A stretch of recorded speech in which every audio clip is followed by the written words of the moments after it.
Halo Cinecrip, balik lagi bareng gue Arya. Dan sekarang gue mau ngomongin suatu series nih. Tapi ini sebenarnya lebih ke memenuhi request ya dari seorang subscriber yang udah join membershipnya Cinecrip. Silahkan kalau kalian belum join, boleh klik aja join ya yang ada di bawah video ini. Kebenaran nih ada satu subscriber yang udah join membership Tier La Familia. Dia mau request sebuah series yang sebenarnya emang harus udah direview sih dari dulu ya, cuman emang belum sempet aja.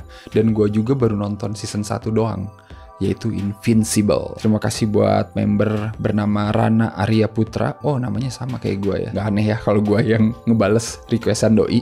Jadi sekarang gue mau ngomongin Invincible ya. Seperti yang kalian tahu, mungkin kalian udah nonton juga, mungkin kalian udah tamat juga sampai season 2 gitu ya. Sama ada spesial episodenya kemarin gitu kan. Cuman ini adalah salah satu series yang sebenarnya gue pengen omongin, cuman gak sempet aja gitu ya. Karena gue dan teman-teman di Cinecrip tuh banyak banget gitu ya nonton, dan series itu adalah prioritas kedua sebenarnya gitu. Dan karena prioritas kedua, series itu benar-benar kita milih-milih. Dan banyak series yang sebenarnya udah kita tonton tapi kadang nggak sempat kita review juga. Salah satunya ini, dan series yang udah banyak diminta juga sama orang-orang yang sama-sama tayang di Prime Video, yaitu The Boys.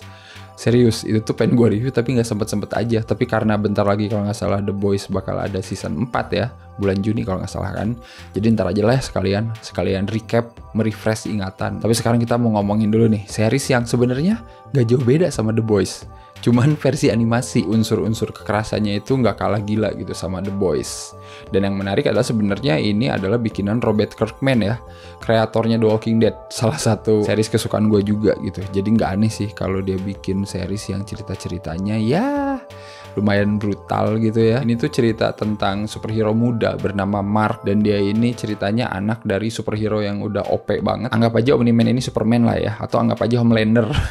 Ya di antara keduanya lah. Dan si Mark ini setelah umur 17 tahun dia akhirnya bisa dapat kekuatan bapaknya gitu kan. Sama-sama punya kekuatan super. Karena bapaknya itu si Omni-Man ini, alias nama manusianya itu Nolan, dia itu berasal dari planet nun jauh di sana. Namanya apa sih? Viltrumit ya, gue lupa. Itu kan mirip banget ya sama Clark Kent dari planet Krypton gitu kan. Bedanya di sini ada sedikit twist gitu yang bikin premis sederhana ini jadi menarik gitu nantinya. Intinya si Mark ini setelah punya kekuatan, dia tuh berusaha gitu gimana cara ngelola kekuatan yang dia punya sambil dilatih sama bapaknya gitu kan.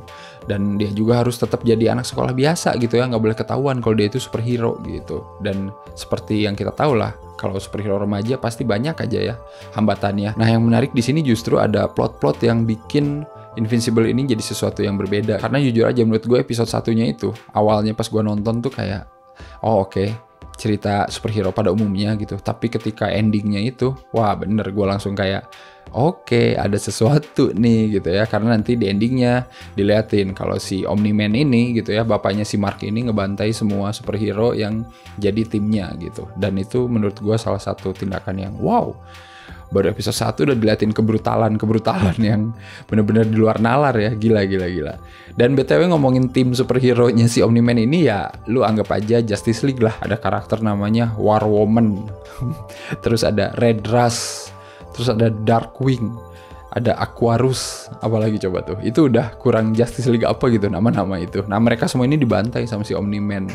Dan yang hebatnya lagi, 8 episode ini kita nggak pernah dikasih tahu alasannya kenapa sampai 2 episode terakhir. Itu yang bikin series ini bisa ngehook gue gitu sampai beres. Tapi meskipun kita nggak langsung dikasih tahu jawabannya apa gitu kan, selama 8 episode itu kita juga bakal dikasih subplot yang menarik juga gitu, yang terjadi di kehidupan para superhero ini gitu. Dan itu menarik sih menurut gue gitu. Subplot yang terjadi di kehidupannya si Mark gitu kan, yang dia suka sama cewek di sekolahnya, tapi dia juga deket sama salah satu cewek superhero juga gitu kan. Terus nanti ada subplot tim superhero muda yang baru gitu kan. Setelah ceritanya si Omni-Man ngebantai teman-teman superhero-nya kan, nggak ada lagi tuh tim superhero lain. Nah ini ada yang baru diangkat lagi nih, tim superhero muda yang baru gitu. Itu pun kompleks permasalahannya. Terus nanti ada subplot yang lebih spesifik lagi gitu tentang salah satu karakter pemimpin di tim superhero yang baru ini gitu, si Robot, yang suaranya diisi sama Zachary Quinto. BTW itu adalah salah satu aktor favorit gue karena dia memerankan superhero juga di series Heroes. Sailor, siapa coba yang pernah nonton series Heroes?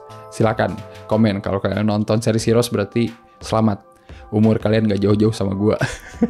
Dan ngomongin pengisi suara, selain Zachary Quinto, ini yang gue suka sih, pengisi suara di sini gila-gila semuanya. Aktris-aktris, aktor-aktor yang emang papan atas ya. Omni-Man salah satunya, J.K. Simmons yang ngisi suaranya kan, Mark yang ngisi suaranya Stephen Yeun gitu kan. Ya mungkin karena Robert Kirkman juga gitu yang bikin ceritanya, jadi dia mungkin ngebawa para aktor-aktor Walking Dead buat ngisi suara, karena banyak, ada Laurie Cohan, terus banyak lah pokoknya. Tapi selain itu banyak juga, ada si Ezra Miller, si aktor problematik, ada Mahershala Ali. Anjing, ini pokoknya kalau gue lihat gitu ya, kalau lu nonton di Prime Video kan, kalau lu pause bisa kelihatan X-ray gitu kan, ada siapa aja aktor-aktor yang ngisi di adegan ini, itu semua gue tahu. Anjir, ini gila, ini semua aktor-aktor yang familiar semua dah yang ngisi suara di sini. Dan balik lagi ke ceritanya, sepanjang season 1 ini kan intinya pengen tahu alasannya Omni-Man ngebunuhin teman-teman superhero-nya gitu kan. Tapi ternyata ya gue terhanyut juga gitu sama ceritanya Mark yang akhirnya harus mencoba dewasa gitu untuk jadi superhero, sekaligus anak muda yang harus menjalani hidupnya sendiri, kayak gitu-gitunya tuh gue suka sih. Terus nanti ada si Eve gitu, superhero cewek yang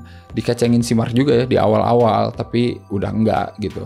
Nah, si Eve ini juga berpikir kalau tugasnya superhero itu bukan cuma ngelindungin manusia doang dari serangan alien. Masih banyak hal-hal basic yang bisa dilakukan superhero yang juga menolong orang gitu kan. Itu menarik sih, banyak isu-isu yang sebenarnya superhero bisa lakukan tapi nggak pernah diliatin gitu ya kalau di film-film superhero besar. Nah, di series ini tuh kayak agak di flash out dikit. Nah, itu sih enaknya series. Kita bisa ngeliat perkembangan karakternya ya lumayan detail gitu. Siapapun di sini yang diceritain gitu, mau itu si Mark, mau itu si Eve, mau itu tim superhero muda yang Guardian of the Globe yang baru gitu kan. Siapa lagi, banyak dah pokoknya, itu semua punya closure gitu di season 1 ini. Bahkan sampai nanti kan cerita kenapa si Omni-Man ngebantain teman-teman superhero-nya juga, kita bakal dikasih gitu closure-nya. Dan itu yang menarik sih menurut gue. Jadi season 1 ini sebenarnya endingnya itu konklusif, tapi tetap bikin penasaran apa yang terjadi ya nanti ke depannya gitu, ketika kita udah tahu alasannya Omni-Man ngebantain teman-teman superhero-nya. Secara animasi menurut gue Invincible ini nggak ada yang spesial-spesial amat ya kalau dari segi animasinya, kayak yang bener-bener biasa sih kalau kata gue ya. Ya gue ngomong biasa itu karena kita udah nonton animasi macam Spider-Man kan, Cross the Spider-Verse dan temen-temennya kan, yang emang bener-bener advance banget, yang bener-bener beda banget. Kalau Invincible ini kayak animasi-animasi klasik aja gitu, tapi ya cukup sih menurut gue gitu, nggak usah yang fancy banget, tapi tetap dia bisa ngedeliver ceritanya dengan enak gitu, dengan universe superhero-nya yang bener-bener wah gila, beragam banget, kayak superhero, alien, supernatural semua ada di sini gitu ya. Ntar ada Omni-Man ngelawan kaiju, ntar ada apa lagi? Ntar ada detektif dari neraka, itu mirip banget sama Hellboy gitu kan. Nanti ngelawan mad scientist gitu kan, kayak Lex Luthor. Terus ngomongin soal asalnya si Omni-Man gitu kan, dari planet Viltrumite yang ternyata kayak Krypton tapi ada twistnya dikit gitu ya. Itu juga menarik gitu. Jadi menurut gue kayak elemen-elemen sci-fi, fantasi, superhero modern itu semua kayak dicampur adukin gitu di Invincible ini, tapi tetap enak nontonnya gitu. Kita jadi kayak nge-recall, loh ini kayak superhero ini kayak cerita superhero ini, tapi ya nggak masalah. Dan setelah beres season 1-nya, gue kayaknya bakal terusin season 2-nya sampai habis, karena penasaran juga sih apa yang terjadi gitu sama Mark dan keluarganya yang amburadul karena Omni-Man-nya kayak orang gila gitu ya. Season 3-nya kapan ya? Kalau ada yang tahu tolong kasih tahu. Kapan season 3-nya ya? Karena yang gue inget-inget itu selalu The Boys. The Boys itu season barunya nanti bulan Juni gitu. Jadi gue nggak tahu Invincible kapan. Oh iya, satu lagi yang gue suka. Di sini tuh judul Invincible, title card-nya itu selalu muncul kalau si Mark mau ngomong, iya gue adalah Invincible. Ya itu menarik sih. Jadi kayak ada satu episode, kapan nih title card-nya keluar? Soalnya belum ada yang ngomong gue Invincible atau lu Invincible. Bangsat.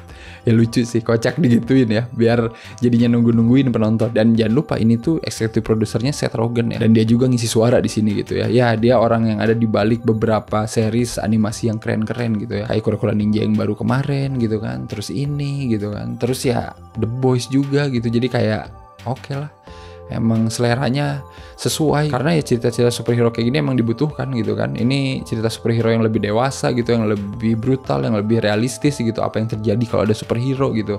Superhero itu bukan hitam dan putih doang. The Boys sudah pengawali itu gitu. Gue jadi ngerasa kayak emang dibutuhin film-film superhero atau seri-seri superhero yang lebih dewasa kayak gini, karena ya masa kita mau nonton Watchmen terus gitu kan. Watchmen itu pelopor menurut gue ya, cerita superhero yang sangat dewasa, yang sangat realistis banget gitu. Dan gue seneng gitu ketika ada The Boys, terus ternyata Invincible juga menganut paham serupa, ya itu sesuatu yang harus gue dukung sih. Jadi kalau mau gue kasih skor untuk Invincible season 1, 8 cukup. Ini salah satu series animasi superhero yang ternyata gue cukup suka ya. Padahal di awal gue kayak biasa-biasa aja, tapi setelah diikutin, wow, seru. Kalau kalian udah nonton Invincible juga, silahkan komen menurut kalian gimana series ini. Apakah kalian suka seri-seri superhero untuk orang dewasa seperti ini?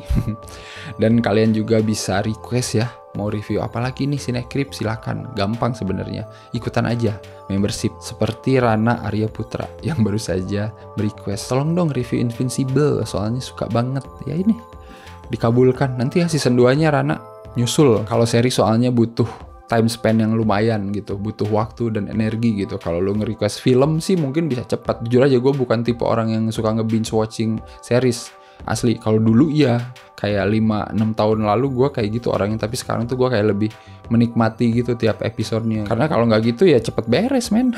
Nggak seru asli. Oke lah kalau kayak gitu, seperti biasa jangan lupa untuk like, share, subscribe Sinekrip. Kalian juga bisa follow medsosnya Sinekrip, bisa join membership Sinekrip ya, silakan. Berkali-kali gue ingetin, tinggal klik aja join dan pilih tier mana yang mau kalian ikutin. Dan ya udah kalau kayak gitu, sampai ketemu lagi di episode-episode selanjutnya. Bye bye.